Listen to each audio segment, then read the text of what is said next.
High, আমি পিঙ্কি। এখন আমি এসে গেছি কারগিলে। তো যেখানে যুদ্ধ হয়েছিল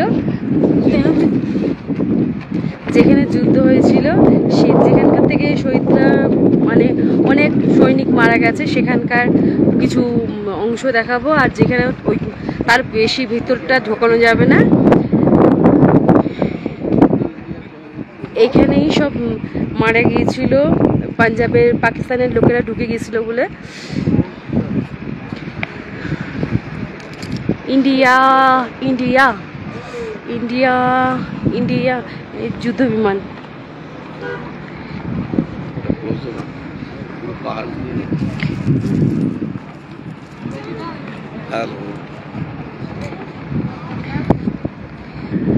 আমি বলেছি সব সময় যখন আমি থাকবো আমার সঙ্গে সবসময় আপনারাও থাকবেন। আমি এটা চাই যেন সবাই দেখুক কারগিল। কি গো, তুমি চললে তো আমি ইনস্টা কি করে করবো?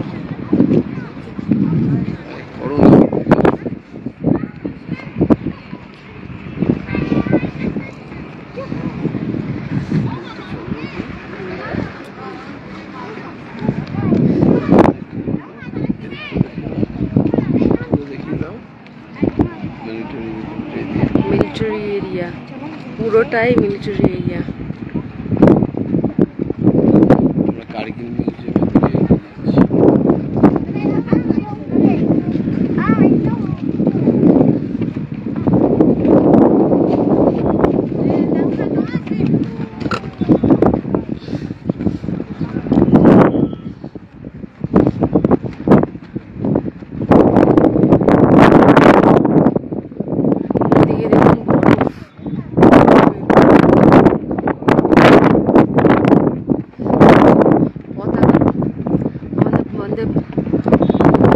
ভারতের পতাকা একদম টান টান হয়ে উঠছে।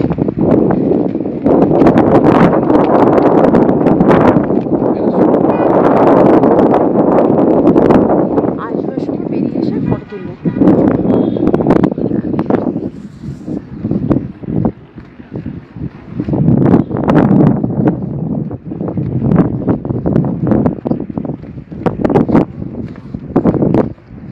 কি করে পাকিস্তানের লোকেরা ঢুকে পড়েছিল? এইখানেই বোধহয় এত শহীদ হয়েছে নাকি? সব স্ট্রিটগুলো যে দেওয়া আছে শহীদদের নামে।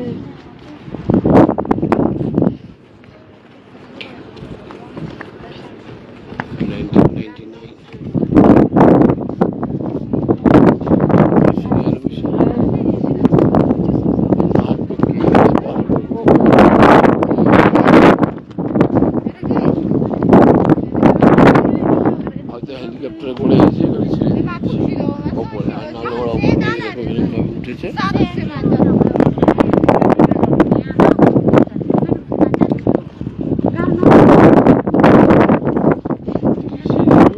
এই যুদ্ধটা জয় হয়েছিল, সেই কারণে আজকে সেই অনুষ্ঠান ছিল।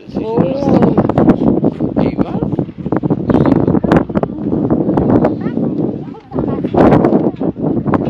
এসব দিয়ে একটা বোম মারলে কত জোরে যে যাবে।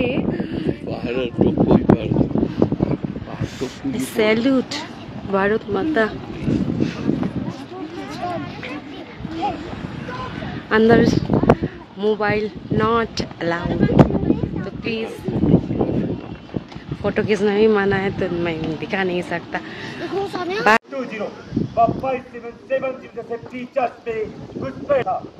इस सेक्टर में भारतीय सेना की 11 राजपूताना राइफल्स, 9 महार, 13 कुमाऊं और 27 राजपूत बटालियनों ने अपने अद्भुत पराक्रम को दिखाते हुए दुश्मन को निस्तो नाबूद कर दिया।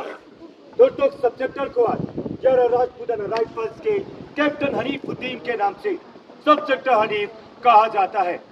20 मई से लेकर 26 जुलाई तक चले इस भीषण कारगिल युद्ध में भारतीय सेनाओं के कुल 545 जवान वीर गति को प्राप्त हुए तथा 1536 जवान घायल हुए। यह वॉर मेमोरियल उन्हीं वीरों का स्मारक है जिन्होंने अपना आज हमारे कल के लिए कुर्बान कर दिया। उन वीरों के बलिदान को हम किसी भी शब्द में बयान नहीं कर सकते। हम उन्हें सलाम करते हैं, यह देश उन्हें सलाम करता है। जय वृक्ष साहब, श्रीमान सिंह समाप्त।